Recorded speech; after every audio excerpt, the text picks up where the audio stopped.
Well, welcome those of you who have been here before welcome back those of you who have been here before, and welcome those of you who are here for the first time. For those who don't know, Future Energy Systems is a program at the University of Alberta that was launched in 2016 with $75 million from the federal government. It was from Canada's first Research Excellence Fund to help Canada transition to a low net carbon energy economy.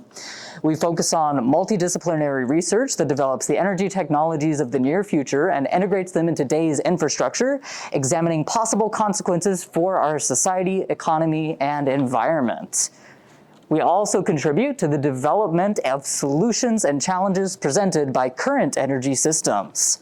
All in all, we have over 100 projects, over 150 qualified researchers, 900 graduate students, postdoctoral fellows, and highly qualified personnel. Before we get started, I do want to give a land acknowledgement. So I would like to respectfully acknowledge that the University of Alberta, which is where we are from, is located on Treaty 6 territory and the Northern Saskatchewan River territory of the Métis Nation of Alberta, a traditional gathering place for diverse Indigenous peoples. As we explore energy systems, we acknowledge the territories, communities, and peoples that have been essential partners in this research, and we are truly grateful to have the opportunity to work, study, and live on this land. Tonight's talk will be given by Dr. Juliana Leung, and it's my pleasure to introduce her. She is a professor in the Department of Civil and Environmental Engineering at the University of Alberta, where she holds the position of Canada Research Chair in Data Analytics and Subsurface Flow Processes. She is also a registered professional engineer in Alberta, and she specializes in numerical modeling and applying artificial intelligence to study and design flow processes in subsurface rock formations. She earned her Bachelor's of Science degree in Chemical Engineering from the University of Calgary and holds both a Master of Science and a PhD in Petroleum Engineering from the University of Texas at Austin.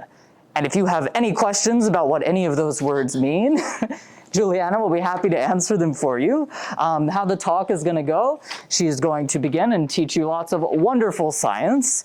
And if you have a burning question at any point where you see something that's intriguing and you're worried you're going to forget about it before the question period, do feel free to put your hand up. But there will be 2 question periods set aside, so one about halfway through the presentation, so we can all pause, take a breath, think about what we just learned, and then there'll be another question period at the end. Any questions? All right, well then without further ado, Juliana. Okay, thank you. So thank you for the introduction, and I guess before I begin, I do want to acknowledge that these are some of the people that are in my research group, as well as my collaborators. So I am kind of presenting some of the work that we all have been doing over the past few years in this particular area. So as Charlie was saying, so if you listen to my background, right, you hear a lot about subsurface and subsurface engineering. What does that really mean? Basically is that I use computer models, use mathematics to try to understand how stuff move underground. So when I talk about subsurface, I actually talking about things that are deep underground, so usually several kilometers deep. So you can imagine those are the space that we often use to extract energy, extract minerals, also use it to store fluids. You may have, sometimes if you come to some of these energy talks, you may have other colleagues from my department that are in mining engineering, and you may hear a lot about often like rare earth minerals and even the oil sands. They're usually talking about the part that is below the surface, maybe less than 100 meters. So a lot of the things that I deal with are deep underground. So you can only access it if you drill a hole, like drill a well. Now, obviously you can see these applications beyond the common ones, maybe oil and gas extraction, geothermal, you may hear about, or maybe in Alberta, we have some projects which we produce helium from underground natural gas resources. You also may have heard of projects where we try to store stuff underground, like carbon dioxide. Some of my colleagues are working on, I think some people try to come from the back. Hydrogen storage in like salt caverns, or if you go to if you have come to our last energy talk, I think my colleagues was talking about nuclear energy, and they probably also talk about putting the byproducts of nuclear energy generation underground. So now, if you're asking, so how does that relate to methane emissions? So hopefully by the end of the talk, you'll kind of hear about that. For instance, oil and gas sector is responsible for about a third of the methane emissions.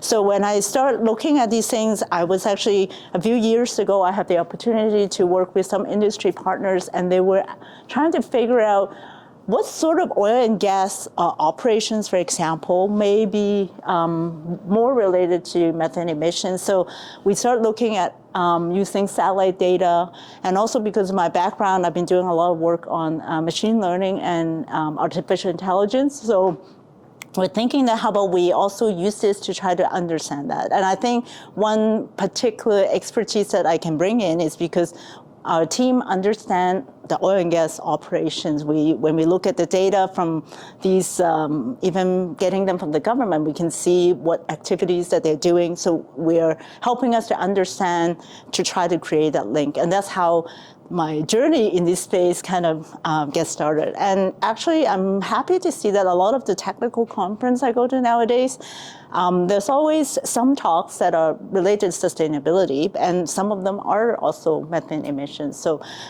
in case you're wondering why we start working on these stuff. So here's a brief kind of outline of what my talk would be. So I'll give a little bit of introduction of methane, especially why, what is it as a greenhouse gas. I want to talk a little bit about some existing techniques that we try to measure them.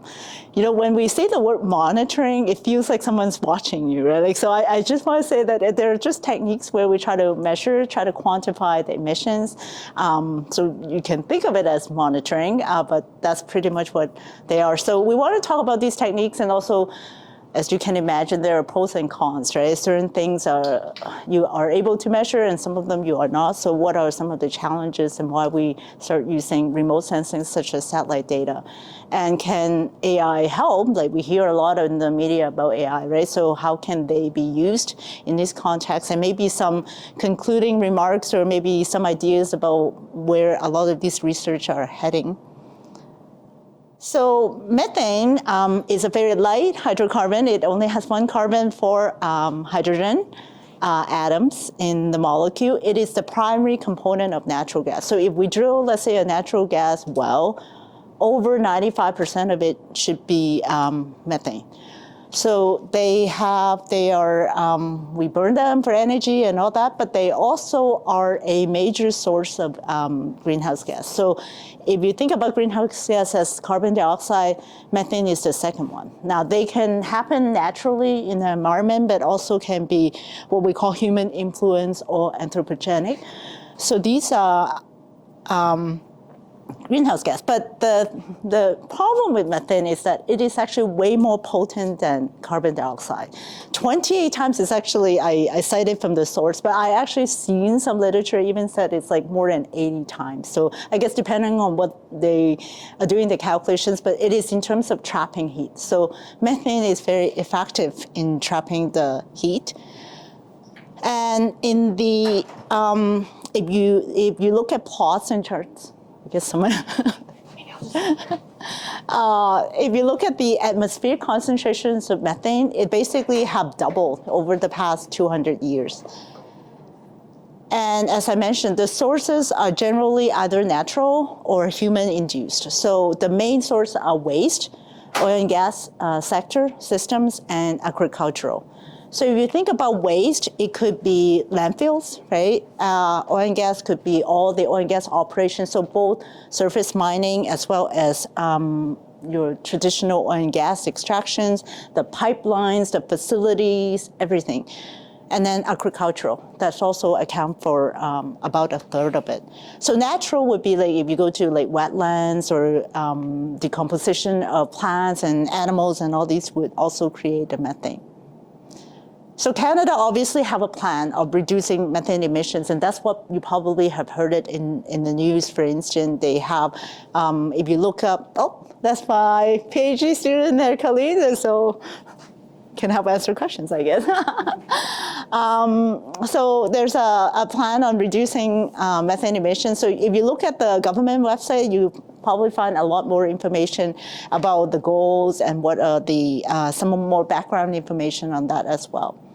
Now, when we talk about these emission reduction, there's often targets, and there are actually many of them.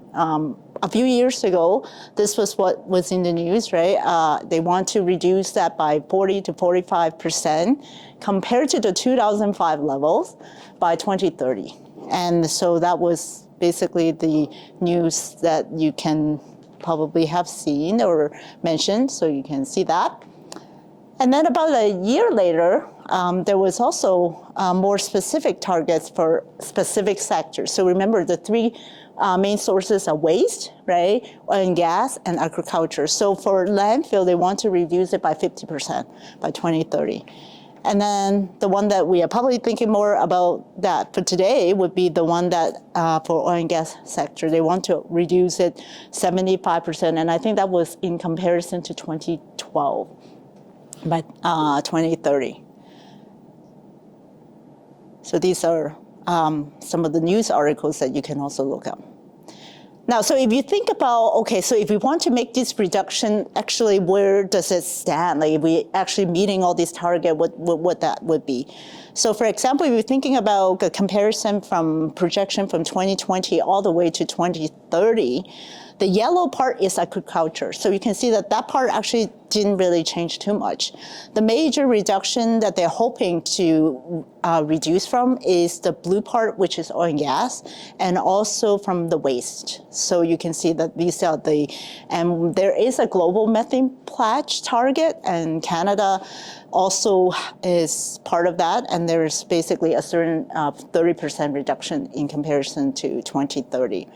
I think part of it is for oil and gas because we also have plans to reduce the consumption of oil and gas, right? So that's also part of that.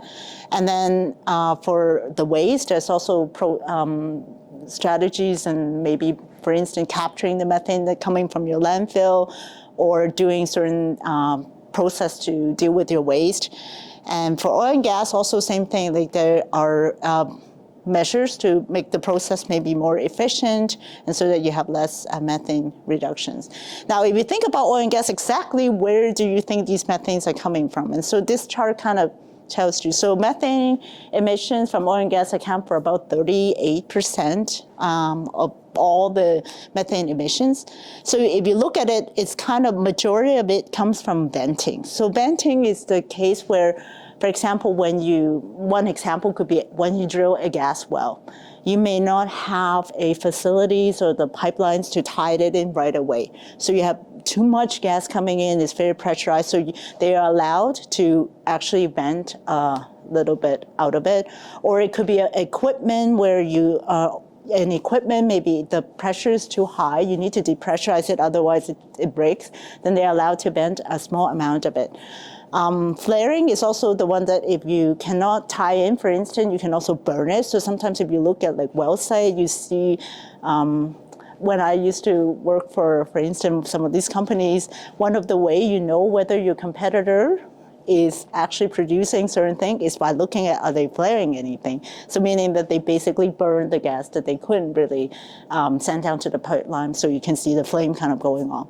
These are small amount. A lot of these are, you can see fugitives, meaning that they are not intentional. So it could be because an equipment is leaking. It could be that it is something like a leak in the pipeline, for instance, that you're not aware of. So these things would be, and they even break it down into from gas source or from oil source.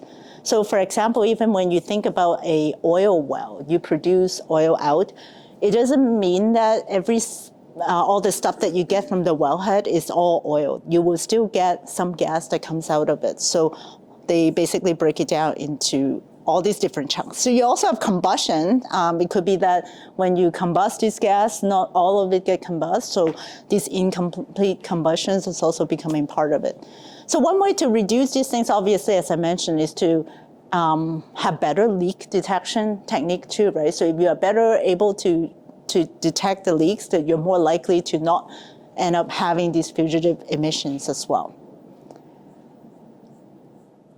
Now, so when it comes to tracking methane emissions, there are actually some obvious challenges. First of all is, we set all these targets, but the thing is, if you're not able to actually quantify how much is being emitted, how do you know you're meeting targets, right? How do you know who's responsible for what? So quantifying how much is being emitted is actually very difficult because these methane emissions essentially are everywhere. They're basically in different sources. You don't know. Methane is colorless, odorless, it's flammable, but you can't see it, right? Like, so even when you go to facilities, if there is a leak, you can't really necessarily see, and there's just many sources. When we do our analysis, often, even if you look at an area where maybe you have oil and gas facilities, but then next to it, there could be farmlands, right, that also have methane. Like when you see methane in the atmosphere, is it coming from that or that? It's just very challenging to know. And so that's the other one. So as I mentioned, it's also the source, exactly where they're coming from. And you can imagine that even sometimes when you have methane, maybe it's a leak, there may be wind that's blowing, and then it carries it to another area. So those are very difficult. But when we started this research and this project, and this is still ongoing, is to try to also understand the characteristics of these sources. We try to answer some questions, right? Like, so for example, if people say that we have been doing a better job in reducing methane emissions, is there a way to really show it, right? Is there a way to at least using data that we all have access to, is it really the case? Or if the government get numbers, like, so companies are, let's say, required to do regular checking on their facilities and see how much methane they're emitting, are these numbers comparable to what we see? And so we wanted to actually do some analysis to try to look into that. So I think from I guess researcher point of view, what the motivation, the questions that we have are, we think it is very important to assess the effectiveness of all these mitigation measures by having a way to quantify how much methane is in the air, also how much methane is being emitted, for all sort of reasons, from a facility owners or operators or the industry, right? They also wanted to know early detection of leaks. So even if you think that companies maybe, for them, they also often now recognize what we call like a social license to operate, right? Like if you have a pipeline, the last thing you want is to have someone in the public go and find out that you have a leak and go and report it. They often do want it to have some means of, if there's something abnormal levels, let's go and send someone else and go check it. So what you'll find is that satellite data, often what we're trying to hope to achieve is that it gives you a way to just regularly monitoring what is the level. If you detect something that is abnormal, whether it is true or not, but if it's at least something that is not normally seen, at least send someone out, send someone drive a truck out and go and figure out where it is and maybe do something about it. So for that, and also accountability measures, right? If there's no way of quantifying it, you might say, this is my level of emissions, and someone else says something like, so how, at the end, who's responsible for what, right? You may say, no, it's not me, it's the farmers over there, and then the farmers may also say it is the oil and gas. So you may want something to also help to establish that. And I think for the public, you also would like to be able to check these reported numbers, right? So one of the good thing about AI and these satellite data is we talk about data democracy, meaning like you all can, in theory, access to data, and you can possibly also look at these data and see whether they are making sense to you as well. So for government agencies, regulatory bodies are also important to help them update maybe the regulations and policies. So maybe if we find certain things that they might realize, okay, maybe we should go and require more maybe reporting or different kind of reporting strategies. So that's for researchers in this space. Actually, a lot of the work we do are all open source public. So which is actually quite good compared to maybe some other areas of research that I've been involved in. So let's talk a little bit about maybe existing measurements, methods, and some of the challenges. So when it comes to measuring methane, we do have different techniques. So we have, you can see from the top to the bottom, is basically sort of increasing in spatial scale. So point source would be the one where you talk about like sensors and optical cameras. So you can, for instance, in certain facilities, they're required to go and take certain sensors around and do some measurements. Optical cameras could be like, sometimes they have these infrared camera. So, infrared is basically, think of it as the light. There's only some part that you can see with your human eye. So there's a spectrum, some ranges that you actually can see. But if you take the infrared camera, let's say if there's some flaring going on, you want to see how much methane is coming out of that flaring, then you can actually point the camera around that flame, and then based on the change in temperature, it can actually estimate how much that would be. So they have those techniques as well. Sometimes what they literally do is every few months, someone drive a truck and with these sensors and going around and trying to detect that. There's some challenges with that, is because, for instance, you cannot drive your truck around every single day to test every single facility, right? So even if one day you might see a higher number, is it the case? Or one day you see a lower number, what is it? So that would be challenging. But this is what they do in terms of calibration. So at least every once in a while, they need to go and do that. Facility level, you can do sensors. They also like to do aircraft. So they do flyovers and also using drones. So I have seen some companies where they fly drones over and they measure these methanes, and then now there's also a lot of data that comes in and try to see how much methane is in the air. You can expand this into some sort of service network and towers to do so. And that's actually, some of that is they have these network that's set up. They're just basically continuously taking measurements and monitoring it. And then we have access to it. And actually very useful, because when we look at satellite data, we can now do an analysis and we can compare it to what those, for example, like these surface networks, what they reported, and see if there's actually a comparable answers that we get. And the last one is satellite. So satellite is basically remote sensing. So you have these satellites that are orbiting around the planet.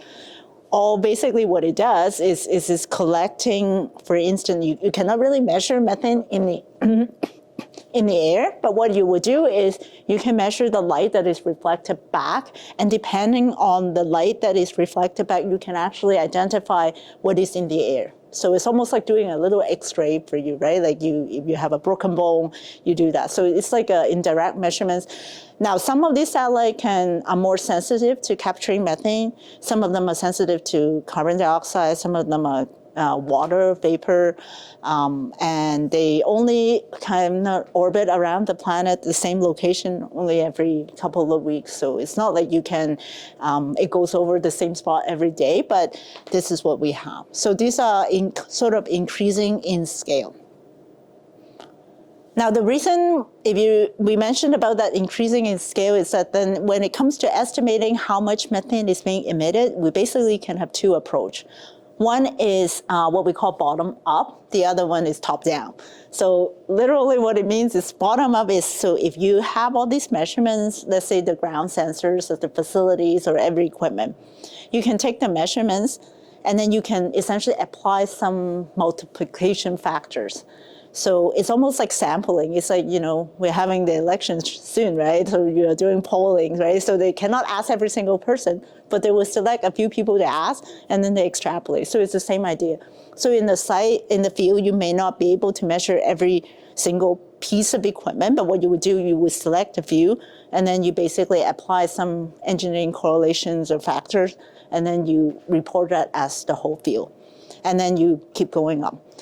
Top-down would be the opposite. So for example, using satellite data, you get what is going on. You kind of have an idea of how much is in the atmosphere. And then we kind of back calculate to see where may be the source. So you can see this is not exactly a unique problem, right? Because what it is you see so much methane is in the air. What we're trying to do is we try to do some calculations to see like if these sources are here and here, this would be how much methane I see in this location. Does it match? So they're potentially different answers, but so it's not a 100% precise answer. So this is what we do for top-down. Like so, for example, some of my students would also try to do modeling where they include like wind information, temperature, pressures of the environment, and then we try to see, okay, if these are the sources, this is the magnitude of those sources or how intense the emission would be. Combined with this information, this is what the methane concentration should have looked like, and this is what the satellite signal should have looked like, and try to see if we can back calculate where the sources are. So when we talk about satellite data, so you can see this is a picture kind of showing you the satellites, sort of the ones on the right, in comparison to all these other measurement techniques. So on the sort of the vertical axis is the detection coverage, and then on the x-axis is the detection limit. So what it means is that, for example, you look at the handheld device, right? These ground sensors that you use, they are very accurate, meaning that they can detect something very low methane emission rate. You can see that, and then but what it covers is also a very small area. Whereas if you look at some of these satellite data, they can cover a huge area. Like for example, some of these satellite data, every pixel, like basically every data point represent maybe a 7 kilometer by 7 kilometer area. But that's it, that's all it can. It just tells you this is how much methane I see in this gigantic area, right? Well over 25 kilometers square. But they, so that covers a bigger area, but the detection limit is also higher. So basically, if your methane emission rate is below that, it likely may not pick that up. You may not be able to see that. And so so you can see from aircraft, for example, cover, you also will have a bit better, right? Not as good in terms of detection limit. It's not as good as the handheld, right? But that's also what you can expect. So I think these are some of the challenges that we have, is that all of these, if you look at all this, is basically not a single, you cannot rely on just one. Like if you basically, if the correct approach that we often advocate is that it's probably need to be an approach that takes into all these account. So for example, if I do like to use satellite data, which I do think is very good for long-term monitoring, because the satellite just keep going around and around, right? For example, like this Sentinel-5, this is the one that we used a lot. It goes around every 16 days, over the exact same location every 16 days. So you have a chance of a long-term detection, but then maybe what you would do is that you would take whatever your analysis and try to calibrate it, try to match it with some of these other measurements that you have. So for example, I know, say like even in Alberta, there was a couple years ago, I think 2 years ago, they have like a program where they basically, what they call it, baseline reduction opportunity assessment, something like that. Basically, it's allowing some companies, they have a funding where they help the companies to go in and measure what exactly are the methane emissions, and then if any strategies that they implemented, what is the reduction, and try to calibrate it. So I know the company that end up doing that, and they have about, I think they visit like several thousand sites for sure, and these are data that get reported back to the government. So the challenges would be to integrate all of that. And even when if you want to go a little bit more technical, like a lot of these satellite data, not all satellites are the same either, because there are so many different kinds. And you might hear sometimes these fancy words of like hyperspectral, multispectral. What does it mean? It's just basically these satellites, as I mentioned, you can think of it as measuring these lights that are reflected back, right? So some satellites are very good at measuring basically wide ranges, so they can capture all the little bands, but they're very narrow. Whereas some other ones that they may not have as many bands, but then each bands are very wide. So some of them makes it more suitable for detecting methane, and some are not. So they are also not the same. And they're also launched by different organizations at different times. So you see that they varies in coverage, the time that they return, the precision, the area that they focus on, and even the accessibility of the data. So I think this is what I kind of want to show you. You can look it up as well. These are in public. Like you can see these are the different satellites that we use. The one that we use, our group use quite a bit, and also a lot of people use it, are the Tropomi Sentinel 5P. I'll give you a little bit more information about that one. So that one you can see it's a 7 kilometer and 5.5 kilometers. So that's about every data point is that area. Another one that we also using is this Sentinel-2, which is smaller, so 20 meter by 20 meter. All of these data are public access, so everyone can go and download them as well. There's a certain detection limit, so you can see, right, like they are, some of them are like about 1,000 kilograms per hour, right? And some of these collection you can also see. They may, the Sentinel-5, for example, Sentinel-2, the good thing is it basically go all around the globe, like the planet. Like it's everywhere, and it always return it to the same spot. So you actually have data everywhere.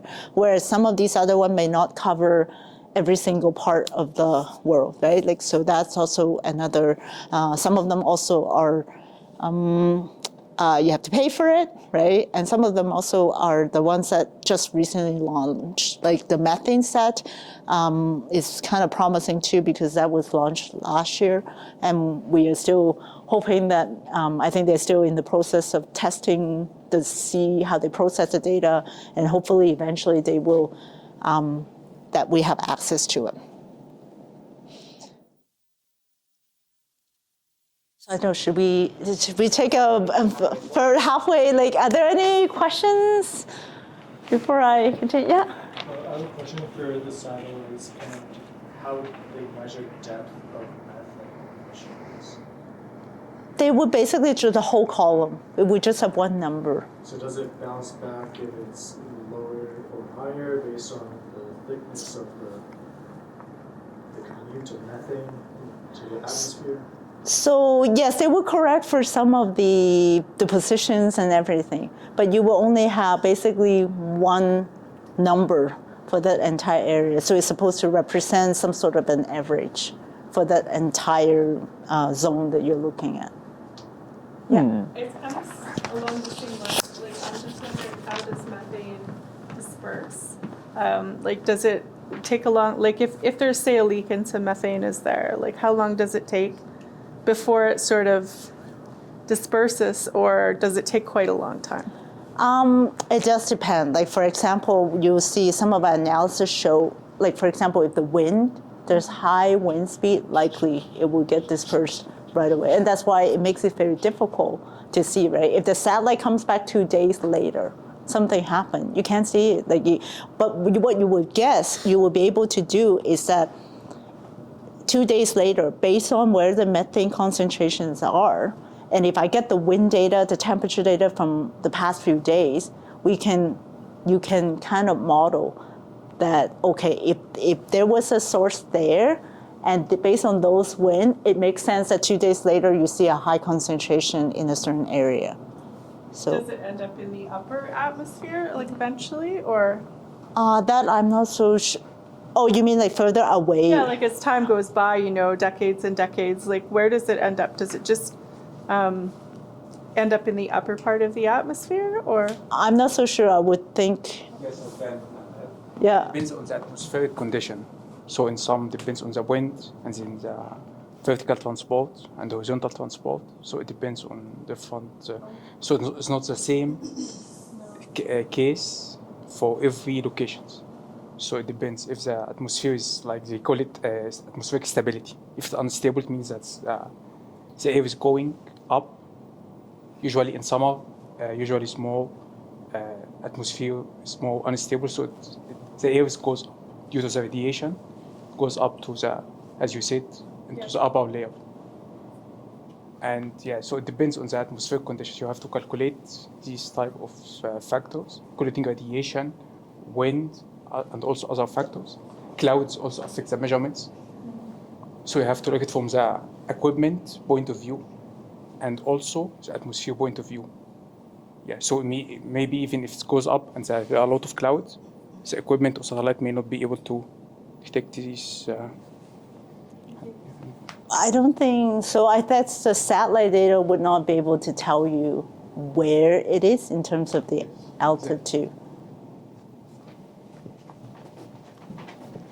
So in one of the shots that you presented, the methane coming from the agriculture was kind of stable. Mm-hmm. Is there any reason why? I guess they just not including, those are like target predictions, right? So for agricultural, basically 70% of it is actually coming from cattle. So the process of, based on my limited knowledge, is like the cows, they eat, and there's like a fermentation process. So I think that would be tied to that. So I think they are doing something. A lot of stuff I read is like they're improving the way they add some additives to the feed, right, to try to remove that and some of the breeding practice, feeding practice. So I think they are doing something. But they, I guess in terms of the projection, they don't see that changing a lot. Would you say that 30% is significant to maintain as 30% contributed by farming practices of combines and natural gas emissions? I think in that slide is probably will essentially most of it will come from, like right now it's about a third. So based on that projection, it's almost like it's eventually maybe half of it. Now my guess is that that's probably it's a sector harder to reduce that. Like even like oil and gas, for example, like facilities, you know where they are, right? Like they are at a certain location, there's something you can do.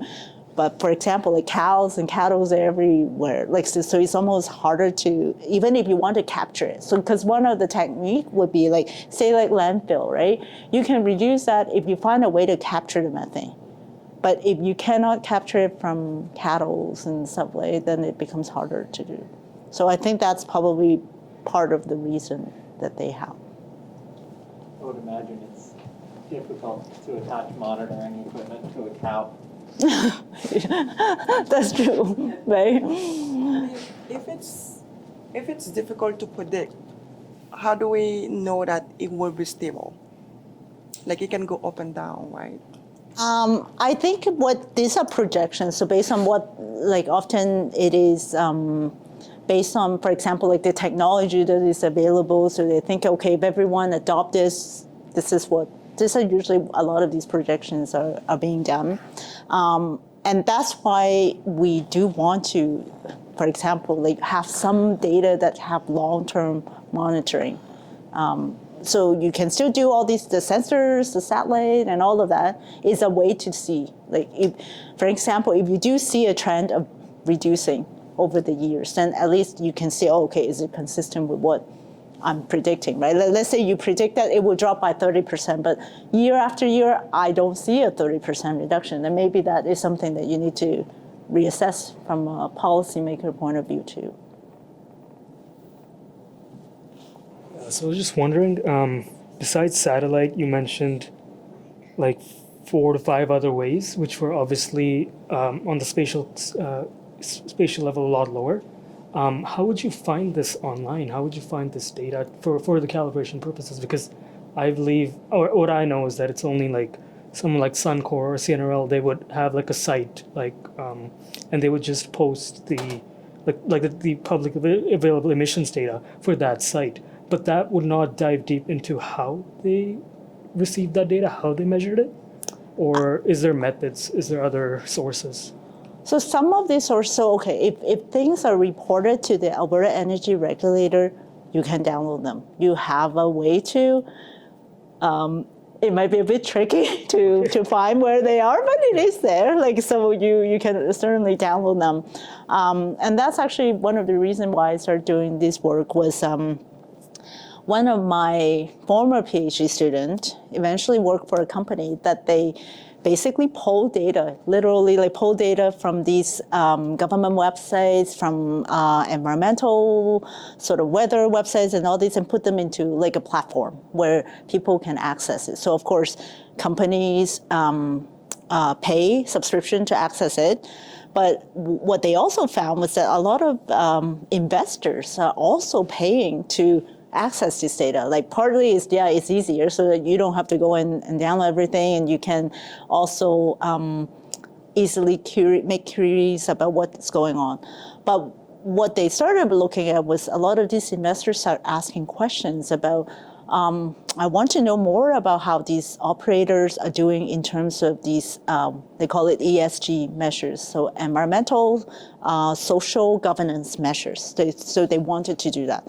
So they start pulling data from, so for example, from the Alberta Energy Regulator, you can download some of these emissions that are reported.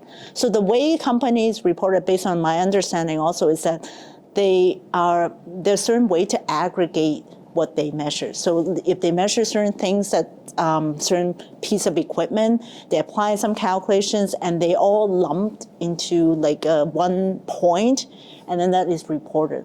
So that data you can find. But yes, it will be, I don't think we can figure out exactly what was measured at what day, and maybe for that piece of equipment that may not be available, and they don't really need to measure for every single piece of equipment too, right?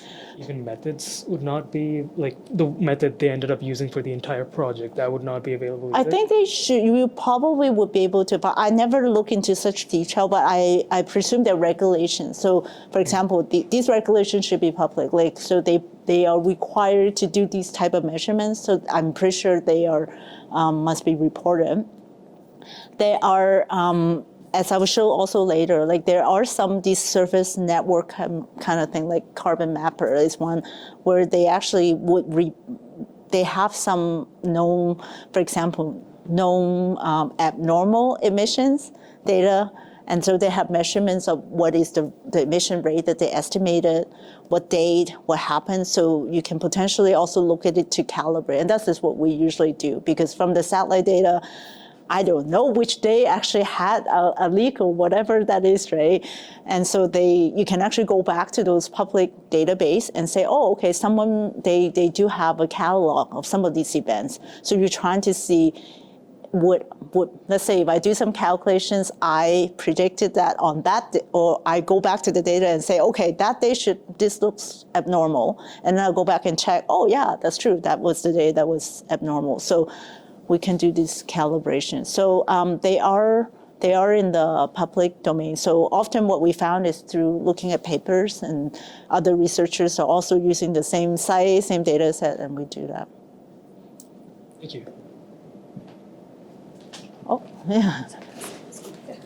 I'm just interested on what wavelength you are using. It's visible or infrared or thermal infrared or something to get idea to measure the methane.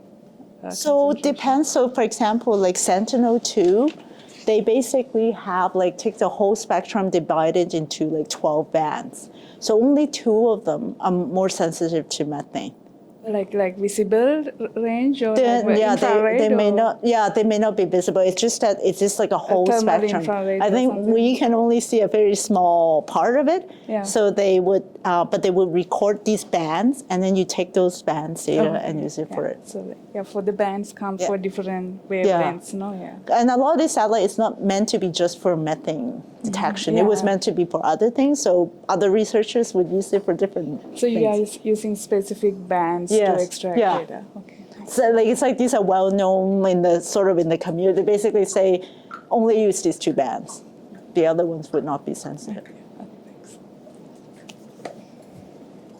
All right. Any other questions?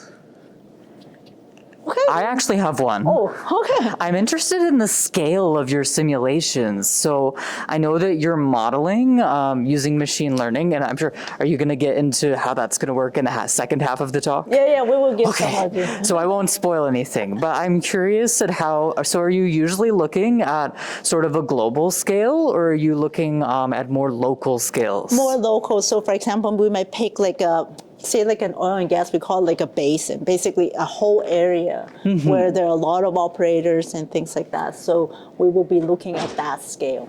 That makes sense. Is that because I would assume that industry and government is more interested in local data?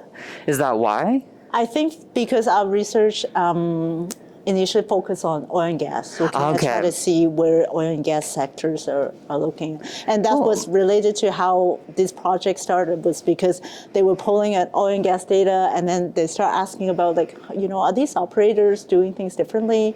Can we tell from the satellite data? And so that's why we're, actually a lot of research are focusing on these specific. I also know other people might focus on like maybe a certain area of like a agricultural area. It's just that for us, primarily, we are looking at the oil and gas one. Cool. Thank you. Very interesting. Any other questions? Did my question spark another question in someone else? Oh, yes. Okay, one. We got a spin-off question. The other industries can apply your method and the data, the other, like for example, agriculture, can they use the same method to look at the concentration and everything? Yeah, they can. Like, it's just that, like for us, actually, a lot of the work right now, we're just more or less trying to process the data and trying to see what is the methane that's coming out. Part of the project, we start doing some of this work, but we'll continue, is to try to possibly, if we can link it to oil and gas facilities. So I'll show a little bit of what we try to do, and hopefully we can improve on it in the future. Yeah. Awesome. Thank you. Any other questions? Thank you for the awesome questions, everyone, and thank you, Juliana. I'm excited to see the second half of the talk.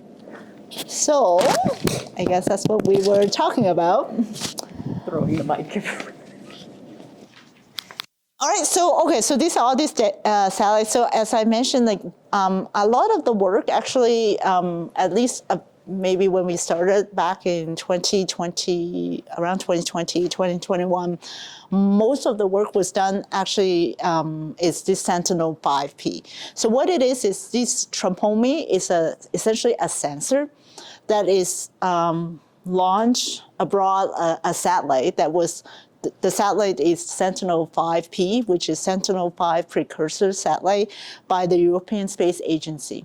So they basically attach an instrument on top. That instrument is able to measure methane concentration in the air. So it was launched in 2017. So you have data basically after that. We start looking at the data mostly around the beginning of the pandemic. So it's like 2020. We looked at it for a few years. It measures the reflected sunlight, as I mentioned, from over different ranges. And it says it has a global, so it basically keeps measuring the methane concentration. The measurements that you get, so when you download the data, it will give you something, it's parts per billion. So meaning like imagine, and that is, I believe it's by volume. So imagine it's like your pool, you divide it by 1 billion parts, and one ppb would be one of it. The resolutions is about 7 kilometer by 5.5 kilometers. So it is actually quite big. But that is the resolution that we get, and that has been what people are analyzing. So here's an example of what you'll get. So if you take these daily measurements, so what it is that this satellite, as I said, it actually goes around the exact same spot every 16 days.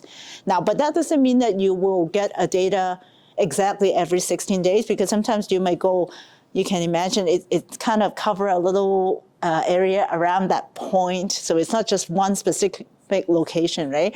So you likely, if you, for over a month, maybe on certain days, hopefully you get better data when the satellite is right about that same location, but maybe you will get a data when it is just a little bit off. So you can potentially get multiple data points for every location over the whole month. But you can see this is for one of these producing oil and gas basin in the US. So by looking at you can kind of see every little pixel in this map is 5 kilometer, 5.5 by 7 kilometer. So this is plot in terms of longitude and latitude, but that's basically what it is. So you can see it is the whole producing area. So that we have. Actually, for this exercise, we first tested it on the Permian Basin in the US. So it was around, I think it's Texas and, is it Texas and New Mexico? Louisiana, around that area. I think Texas, Louisiana, right? Like, so around that area. So they have a lot of oil and gas activities. A lot of people study that area, partly also because it is nice, warm area, low cloud coverage usually, so satellite data are good. Like you'll see, we try to repeat the similar exercise to areas in Canada. During the winter months, nothing, like no data points because it's like all covered in snow. So areas that like you can imagine, no vegetation, like a desert, usually are also very good. Like so, those are good. But you can see a lot of the points are actually missing, right? Like you cannot see it in. So what we did is, even if you try to like take the whole month and like average it out, you still have spots that are missing.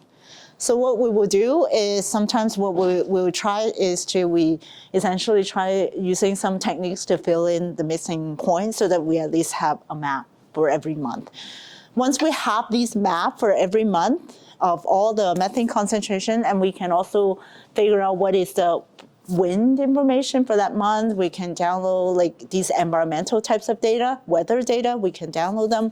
We can do some calculations and figure out how much methane that we think have been emitted in that area. So these are very rough aggregated results, but this is what we can do. So for example, for this case, what I've shown is on the left, the blue bars is supposed to be the emissions, the rate of emissions for every month. And then the red curve is meant to be like a background. So this is also another challenge when it comes to analyzing methane emissions is what we call the background, meaning that if there were no particular, let's say oil and gas, so this is a field where we know there's a lot of oil and gas wells. If there were none of them, what would have been the methane emissions?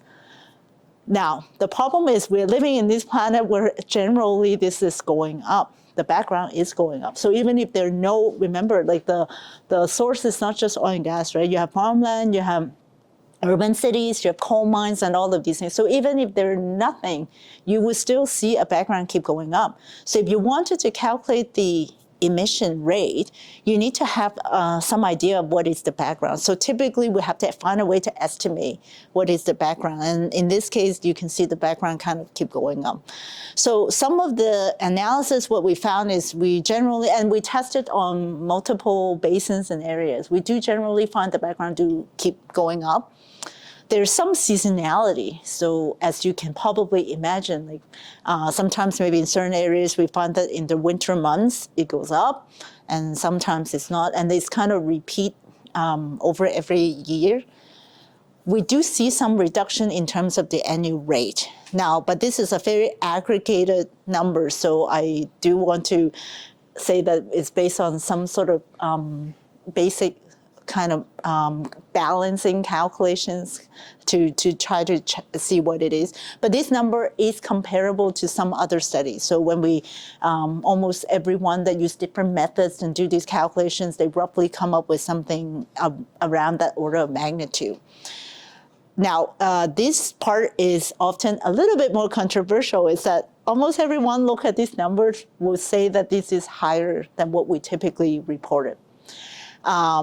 Now, but what we wanted to say is often is you have to also keep in mind of that when, if I explain to you how they are being reported, they're typically taking these measurements, sampling at the site, multiplying by some factors, right? No one is actually capturing every single molecule of fugitive methane emission.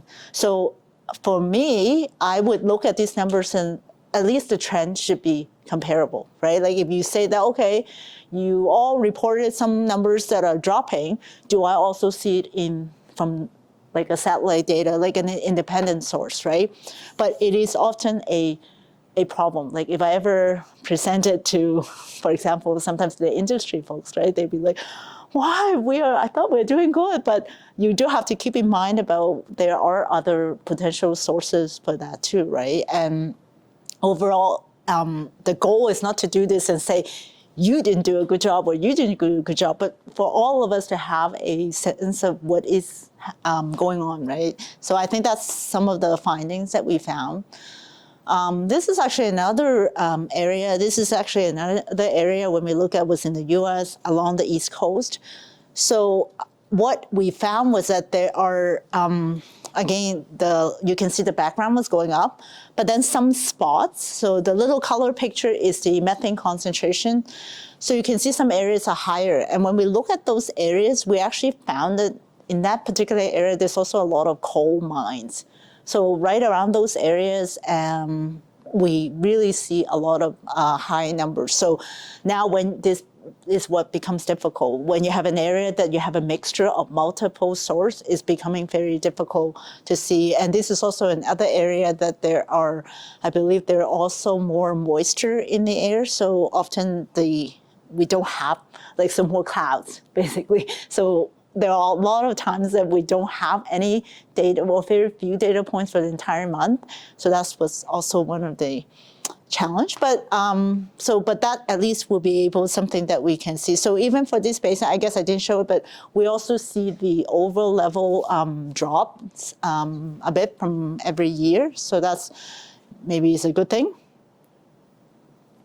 So if you're asking about what kind of data you can also download, so for example, in the Alberta Energy Regulator, if you go to their database, you're able to download some information. So here's an example that we looked at. So Montney is basically, we call it like it's a formation name for in the underground, but what it is that in that formation, there are a lot of gas. So they're primarily what we call drier gas.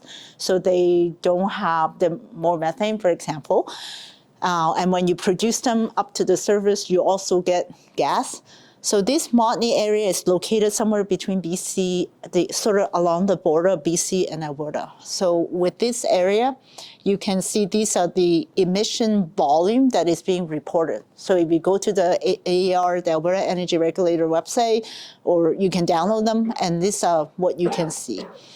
So we access that and we download them, but the problem is if you actually just look at this, it's also very hard to see what that is. It may not necessarily match, and we actually have some difficulty. We can kind of visually see where they are, and they're kind of located where a lot of the oil and gas wells and facilities are, but we can't really say for sure that it doesn't match precisely the methane data as well too, right? Because the methane data would be changing, the concentrations are changing all the time. So it's not exactly like, oh, I see a high concentration here. It matches exactly with the high volume, as you can see, like maybe the methane, the wind carried away and things like that. So, but that is something that we do try to continue to explore and look at. So then I guess the question is, the other part of this talk was about, can AI really help, right? We hear a lot about AI. I think certainly we can, and these are the two areas, because at the end, what AI is very good for is when you have a lot of data, that AI is very good at, is a tool that we use to help us essentially screen this data and process this data. So this is definitely one option. If you think about satellite data, right, is huge. Like even one of the challenge of my research group we have is downloading this data, keeping this data, right? It's like we have these high power computing servers and stuff. It's just this volume is humongous. So you process it, takes time, and then what do you want to do with it? So at least using AI would be one thing.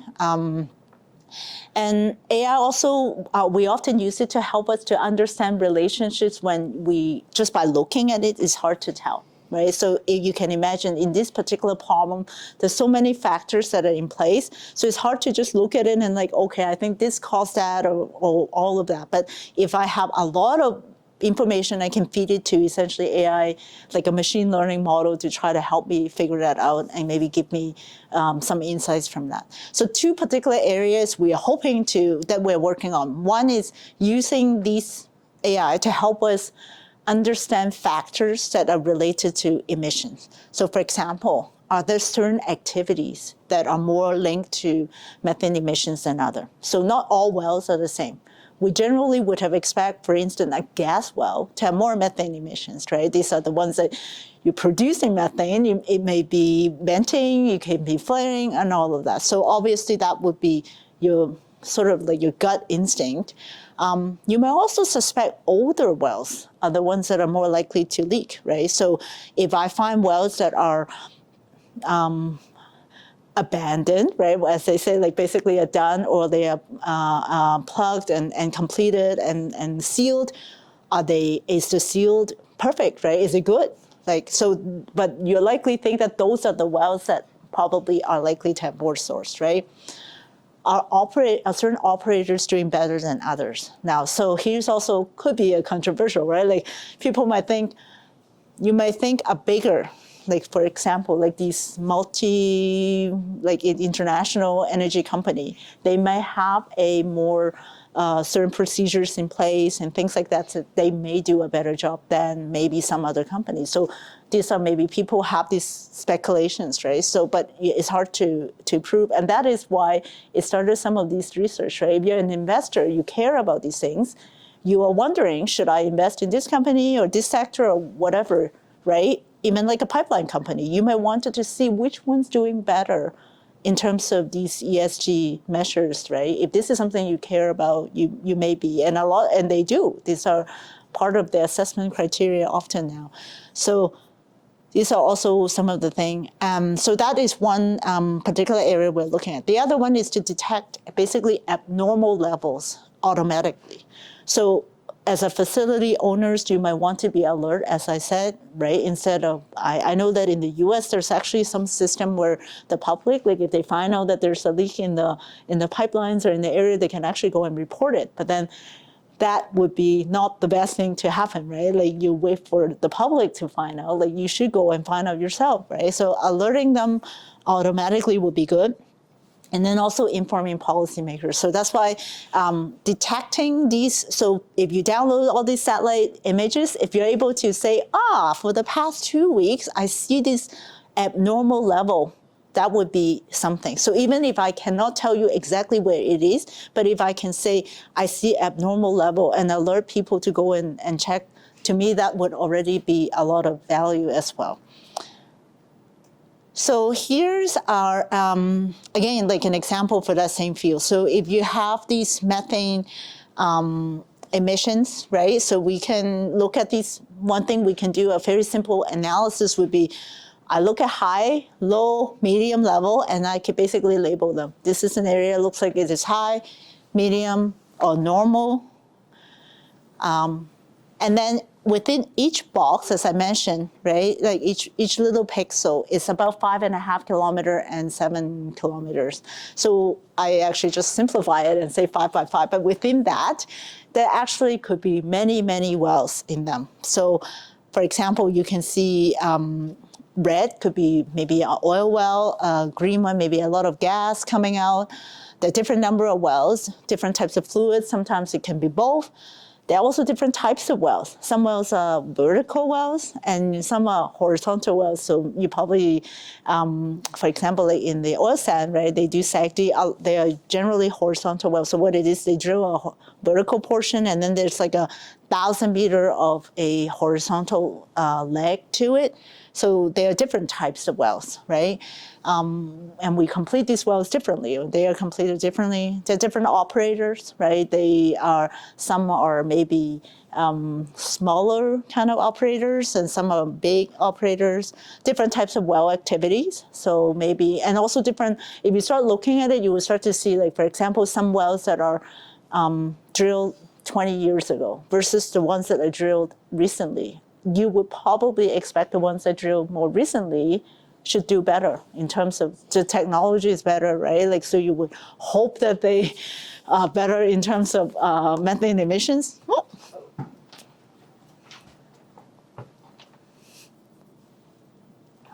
Thank you.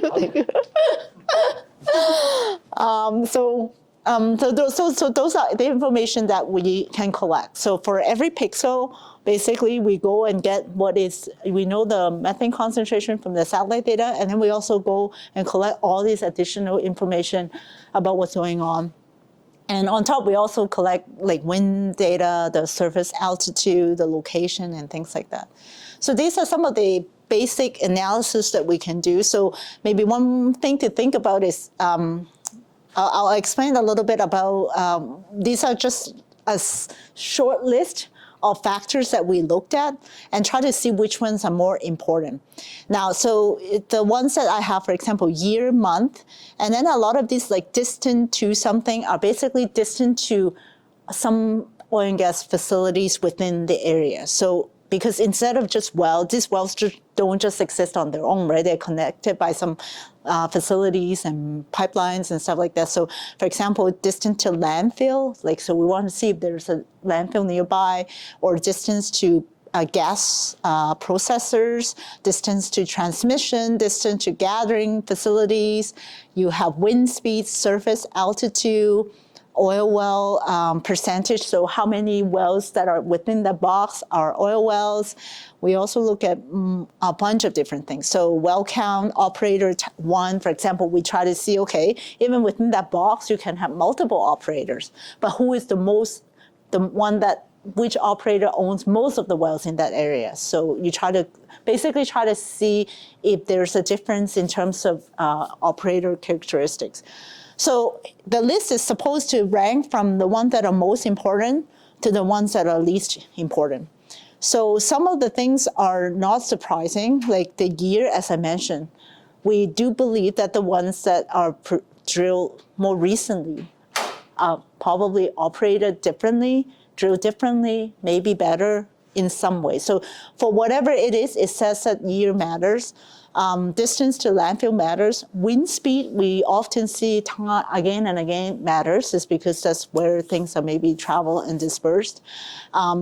We also see surface altitude, which is a weird thing that we're still not sure exactly why. Like some speculation we're looking at, it could be surface altitude, maybe because the way the ground is basically, from a geology point of view, maybe that is essentially like a proxy or estimate of the actual physical location.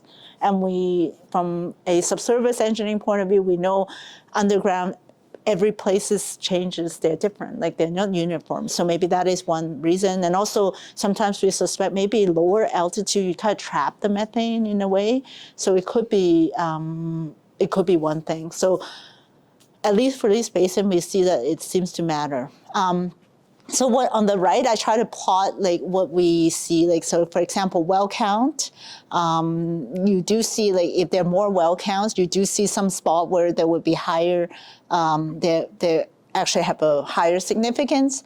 Gas production, obviously we know that gas production would be a source of methane, right? Distance to landfill, the closer it is probably have also bigger influence.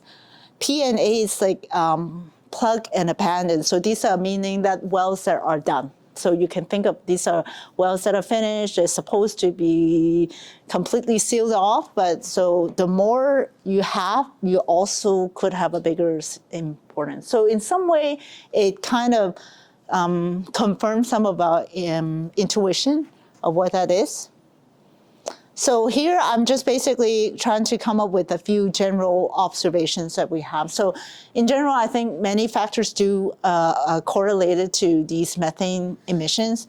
Now, unfortunately, with this type of exercise, it's very hard to say precisely which ones is which, and maybe at the end they all in some way should be related. But I guess what we can say is we also cannot basically say that this one is not a factor. Like for example, like we thought at the beginning flaring would be one that explained that, but no, it doesn't really explain all the time.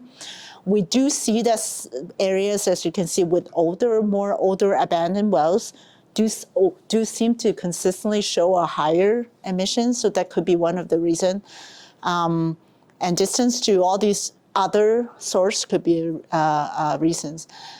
But the general observation does seem to see that as because probably things the operators do improve the efficiency over the years, so that's probably have a reduced emissions per unit of production over the year, and then again like the background level keeps going up. So that is one of the observations. So because that it keeps going up, so it also means that even if you see the methane concentration goes up, at the end, the emission rate might not show that it is going up because the background.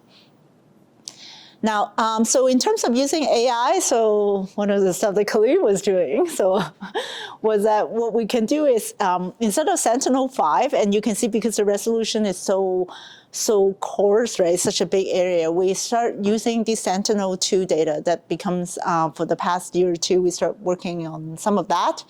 Now, Sentinel-2 data, it's just like no free lunch. You have a smaller, better resolution, but you cannot get the methane concentration. Like when you download the data, it doesn't give you the methane concentration directly. So you have all these bands that you use. So there are two particular bands out of that data that is supposed to be more sensitive to methane, but it's also sensitive to water and carbon dioxide. So that's why it's not 100%. So we usually look at both of them together. So you can see, the one on the left, so I give you an example. This is a case where we know that it's been reported there is a methane plume, like an emission, like a source, maybe a leak or something. 2 months before that, you look at the signal, and then right after the methane, if you really just look at it, you can't tell. Like you cannot visually say, I don't know, there's a little bit of green, there's also a little bit of green, like it's very difficult. So what we can do is, and this is already, we do some processing as what everyone else is actually also one of the better techniques to process it. We looked at the signal in a way we still couldn't see. So what you can do is you can apply some sort of image analysis technique, which is these segmentations, basically trying to look at the difference in all these pixels and try to highlight that into basically white and black. So by doing so, we're able to at least see that, after you have a methane plume, you get a bigger portion of white. So if you think of the white stuff as being some indication of methane, then yes. So by doing these, if we process our data like that, then you can automatically highlight the ones that potentially are problematic. And so imagine if you do it this is a facility that you own, let's say, right? And you wanted to analyze the data, you can do it continuously using the Sentinel-2, and then maybe the day where you see that, oh, wow, how come all of a sudden there's so much white color to it, then it may be, and if you consistently see it for a little bit of time, then maybe you know that there may be some emissions. So that is what we do. Another, I took it also from another student, that if you remember at the beginning, for this project, I also worked with another professor in computer and electrical engineering. So our student was looking at this, was to look at from data from these, what I mentioned is carbon mappers. So you can download it as well as if you're interested. So what they do is that they basically have certain sites around the planet, and they would go and try to monitor it and see whether there is an emission. So when you download the data, these are the things that you can find. So for example, they would tell you on this day that there is this plume, and this is the size. So we call it like a plume mask. And then what you can, because we know the date, so we can go back using the Sentinel-2 data and go back and download the day where you're supposed to have that plume, 3 months before that, and maybe even a year before that, so that you know what it's supposed to look like. So for Sentinel-2, the two bands that we look at are these data. So what we apply, the technique, was that we basically use one of these machine or deep learning type of algorithm for computer vision. Like for example, when people try to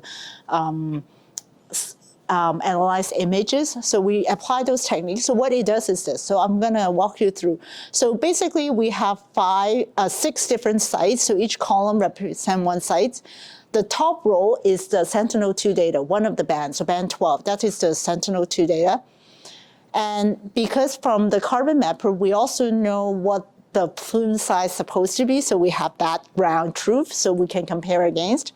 So using our deep learning method, we can predict, so we can scan throughout these images, and we also identify that those are the days where there could be a plume.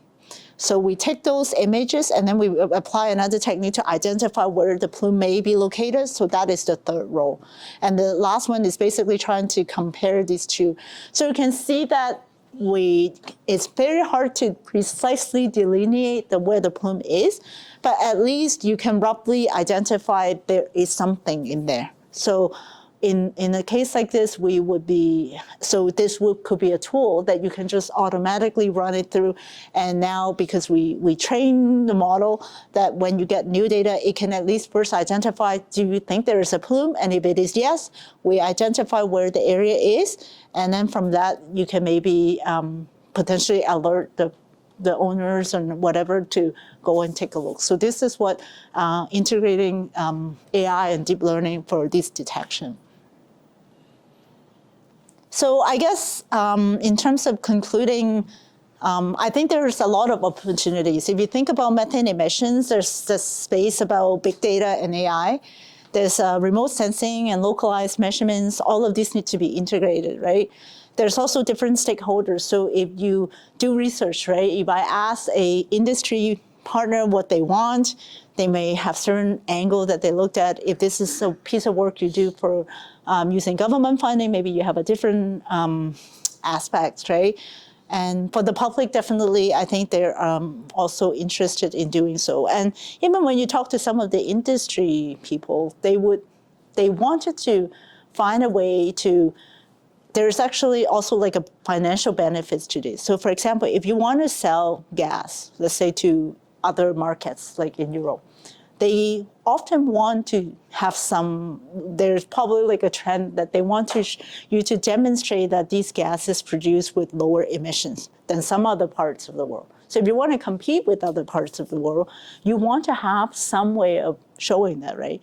So if you have this technology in some way, then you can maybe say, yeah, we have different ways to show that the gas that you produce are possibly maybe with lower emissions, so you can compete with them. And also if you have a way to reduce venting leaks and all of these means that you can sell the product, right? So in terms of revenues, there's also that benefits to that. And obviously for us, we also care about, in general, we don't want this methane to be in the atmosphere. From a technical point of view, like a researcher, we are excited because there are new satellites that get launched all the time and planned, right? So we always hope to access them, look for ways to integrate all of them, reconcile difference between them. It's this perfect problem for big data and AI. And these are the problems for me. For our research group, we try to work for identifying abnormal emissions, right? Especially if we can lower the detection threshold. Like, so if we can actually detect lower emissions rates more accurately, that would be good. Analyzing where the source come from, maybe even possibly attribute where the source come from. That's where the accountability would be. And also support emission rate estimations from other means. I think we would still always rely on these multi-scale approach, right? People will still be doing ground sensors, but if there are also additional way to support that, that would be what we hope to. So I would like to acknowledge the funding resources for the sources for our projects. And I hope you enjoyed the talk. And I have my business card there. If you feel like contacting me and more discussions, feel free to do so. And thank you.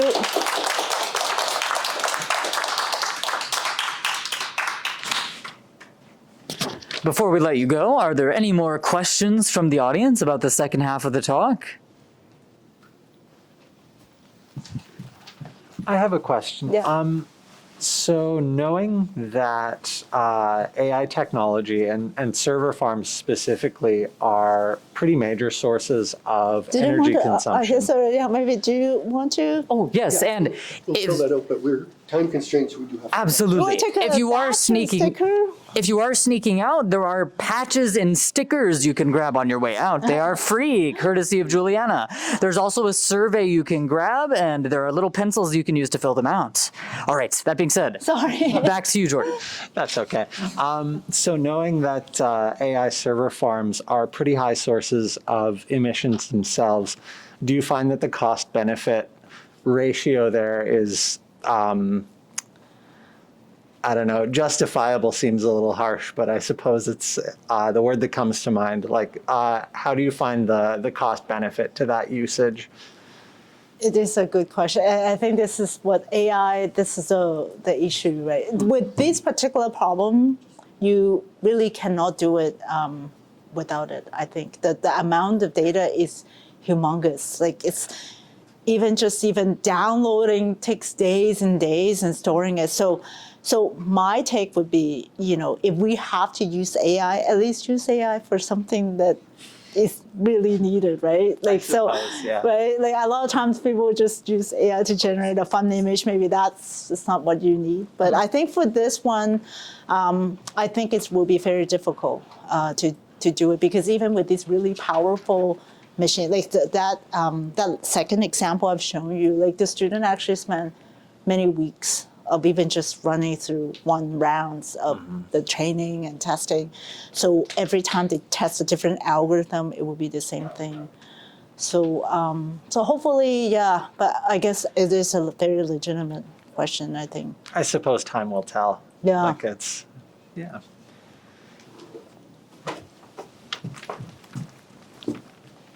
Well, I just wanted to say thanks. It's a really exciting area of research. Oh, thank you. It's neat what you can do with so much data when you have the tools to deal with it. I was wondering, and I know this isn't specifically what your research was about, but you had it at the beginning of your talk, you had talked about how like companies like oil and gas companies, they sometimes allow venting because otherwise their equipment might break or they might have more serious problems. And I'm actually wondering, like, if when it comes to trying to prevent these leaks, right now it can't really be pinned on them which one is doing it. And at the same time, like they for their own safety, they may feel a need to use that if they have to. So I just wonder, like, for them, is the technology to try to prevent this problem, is it shared or is it proprietary? Is it something that they each have to work on their own, like in their own little company? Or is it something that can be shared, like, so that more of them can prevent the problems? You know what I mean? So there are technologies that are being developed, and I do get the sense that companies actually do want to do that. They, like, for example, there may be a technology where you can capture these before they get out, or so they do have. I do believe they have incentives to do so, like because of all these other reasons for doing so, right? But at the end, it's the regulations, right? Yeah. Like that's why it kind of need both ways, right? They will obviously try their best to follow the regulations. Anything beyond that would also have to have almost like a business case in some ways, right? Like you have an incentive for them if they do really well, that they'll get investment from these funds that care a lot, like you mentioned. And then if you're able to pin it better on which organization is responsible, they might have more accountability, like perhaps to the government or something if they're not doing very well, for instance. So Is that what the it hope would be is? like some indirect thing. So for example, like the company that they have that platform, a lot of the customers are banking firms, right? So they say, if I wanted to decide, even something could be basin level. Do I want to invest in operators that operate in that Permian Basin versus maybe some other basin? I can collectively look at and say, well, that basin actually doing very good, right? So collectively, they may be interested to do better, right? Because essentially money talks, right? Like if you see investors are more paying more attention to these things, right? Thank you, Dr. Leung, for your presentation. I have a question for your analysis and research and background. It may be a stretch, although will your developments in your case so far be implemented maybe in the future, 5 years from now, to any suggestions or alternatives to reduce fugitive, any spillage in that area to installation practices? Because that 30% in each sector is quite hefty compared to the combustion and venting. You mean like does the work will? So my work is only on the satellite, like quantifying it. So I'm hoping that this will eventually be, maybe we have some insights so that maybe government also will be able to use that, right? But in So terms that of reach regulating. could be transferable to the prompting of innovation on the pipeline Yes. infrastructures. So yes, this is kind of indirectly. So if you have, so if this technology, for example, if pipeline companies can adopt something like this easily, that they go, okay, this is how we analyze satellite data, or prove that satellite data is useful. Because one of the things I don't think a lot of times, like, for example, even with the government, right? They probably, the AR probably, they do look at the satellite data, but I don't think they're using it as a way to check emissions rates or whatever it is. It hasn't matured to that level. A lot of us are still just trying to prove that this is a technique that can be used, especially this new satellite that comes in, right? So I'm hoping that one day that it is mature so everyone will actually use it, and then it will give them a tool that they can actually go and like, okay, we will monitor these satellite images, we will check for abnormal levels, and then we will go and do something about it. And maybe they will see, oh, these type of pipelines always have these problems, so maybe we will invest into fixing certain things. And additionally, how many satellites will be required to optimize that machine learning algorithm to get the patterns of analyzing the data to be efficient enough for the government to consider that? I think in our research, we focus on the two. So Sentinel-2 and Sentinel-5P, so we use both of them. Most of the time, the research, we focus on using one. Like if like Sentinel-2 is a promising one because it is one that covers the whole planet and the resolution is very high. So that is something. But like you can see some of the new ones, like Methane set, right? It's even lower, like a better resolution. So maybe if there's enough, so you also have to have enough data. Like, so, if it's just launched, depending on when they release it, you may not have enough images, right? Like you also need, so the training requires you, for example, to know the day where there is a plume, right? You find the data for that day, and that is like a training point for you, right? So you need enough of these incidents that are captured, and then you can train it. So you basically train the model so that whenever you see certain pattern, it will flag it and say, hey, there may be a. So you potentially, I think in the long run, you should try to combine different source.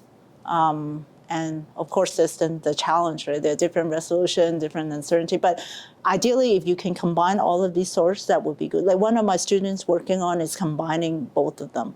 So on a day where I have a Sentinel-5 measurement, and let's say, or maybe on the day I have the Sentinel-2, but I don't have the Sentinel-5, I try to figure out what may be, like, so try to combine them.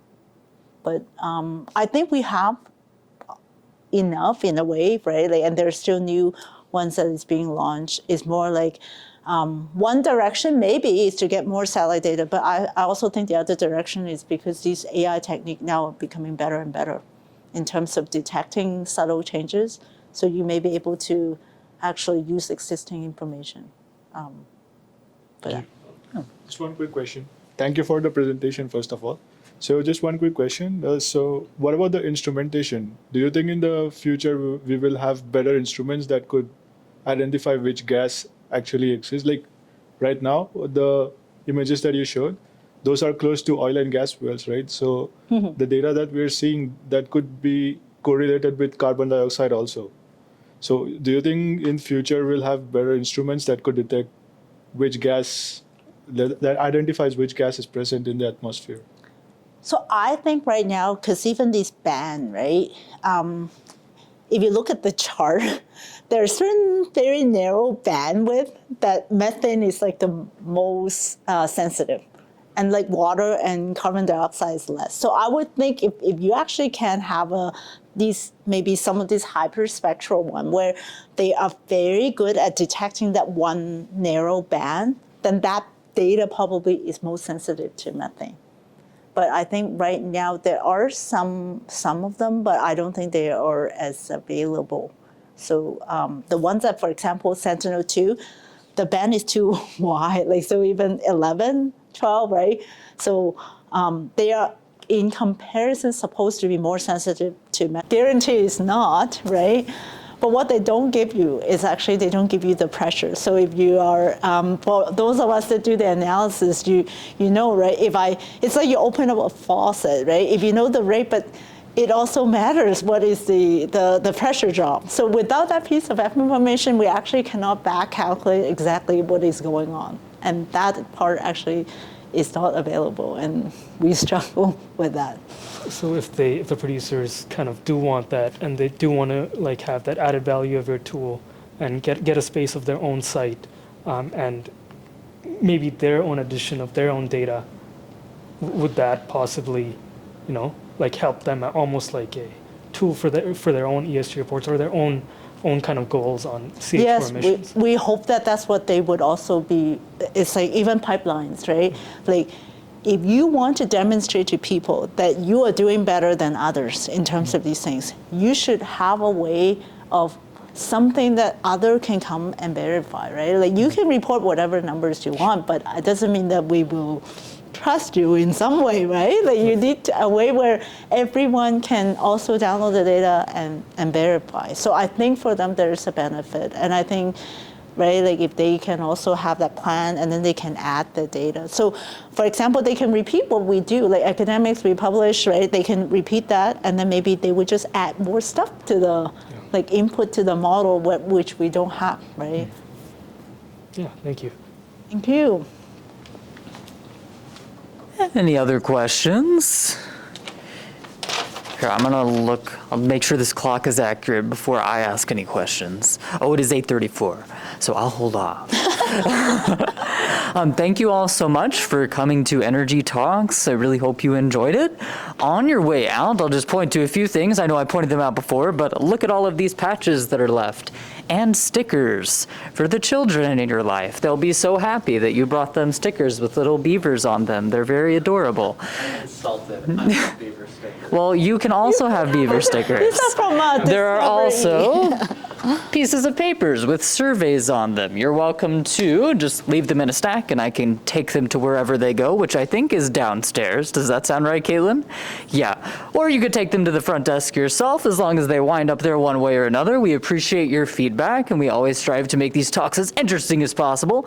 Something else you may or may not have noticed on your way in is there is a QR code on the door for a newsletter. So if you're interested in always knowing what the Energy Talks topics are going to be and all of the other events that Future Energy Systems is doing in the city, there's a great way to do that. Sign up for our newsletter.